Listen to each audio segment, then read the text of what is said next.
Sari Shuman, MPhil scholar from University of Sindh. For more videos related to mathematics, please press red icon bell. This video is about limit of some trigonometric function. In this video, we will discuss some trigonometric formulae and how we can solve that formulae.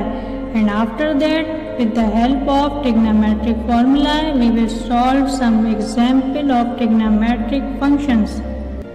First, clear one thing about this trigonometric function, then you can understand the limit of trigonometric function.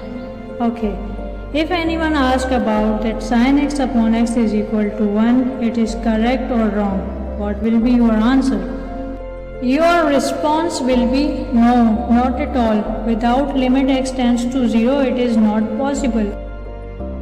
If there is limit x tends to 0, then it is correct that sin x upon is equal to 1. First, we will prove that limit x tends to 0, sin upon x is equal to 1. With the help of expansion, in which sin x, which is equal to x minus x power 3 upon 3 factorial plus x power 5 upon 5 factorial minus x power 7 upon 7 factorial and so on. Okay, let's prove it. We have a sin x which is equal to a series. From a numerator we will take common x. From a denominator also we have a x. X and x will be cancelled. From the remaining part of x we will use limit x is equal to 0. Then all term of x becomes 0. Then we have answer 1. Sin x upon x is equal to 1 when limit tends to 0. Similarly, we can prove limit x tends to 0, tan x upon x is equal to 1 with the help of a series. And to find the value limit x tends to 0 cos x, we direct use x is equal to 0 in a series, then we have answer 1, cos x is equal to 1. Here we have a formula which have already proved by a series that are mostly used to solve limit of a trigonometric functions. In example 1, we have a function limit x tends to 0, sin mx upon x not equal to 1. In this condition, we have to balance a term of x. In a solution, to balance term of x, we are going to multiply and divide with m. According to trigonometric formula, limit x tends to 0, sin x upon x is equal to 1. Then we have a sin mx upon mx is equal to 1. 1 multiply with m. Then we have answer m. In example 2, we have a function sin x square. To balance x square, we are going to use x square is equal to y. Then if we want x, then we have a x is equal to root y. Square will be converted into root term. If x approaches to 0, then also y approaches to 0. Then equation 1 becomes limit y approaches to 0 sin y upon root y. There is a root term we are going to rationalize, means multiply and divide by root term. A root term, in a denominator there is a multiplication, in a y term then it becomes root y square, square and root will be cancelled. Then we have a sin y upon y multiplied by root y, then we apply limit both of them. Then we have a 1 multiplied by root 0 is equal to 0.